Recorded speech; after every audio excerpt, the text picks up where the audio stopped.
मूल जन्माला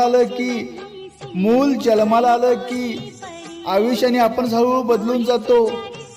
रात्रीचा दिवस कधी झाला हे वेळही कळत नाही। आपण हळूहळू बदलून जातो। झोप हरवते, अंग थकलेलं असतं, पण त्या बाळाच्या डोळ्यात नवं विश्व दिसू लागतं। ते छोटेसे हात आपले बोट पकडतात आणि न कळत आपला आयुष्य त्या पकडीत अडकून जातं। तो छोटासा श्वास छातीत शिरतो आणि आपलं संपूर्ण जग त्या श्वासावर फिरतो। आपण राहत नाही आणि त्या दिवशी आई बाबा होणं हळूच मनात उतरतं। रातभर जागून दिवस कसा सरतो, पण बाळाचा एक हास, एक नजर आणि सगळा त्रास विसरतो। मूल जन्म आलं की आयुष्य आपलं उरत नाही। ते त्याच्यासाठी जगणं बनून जातं काही।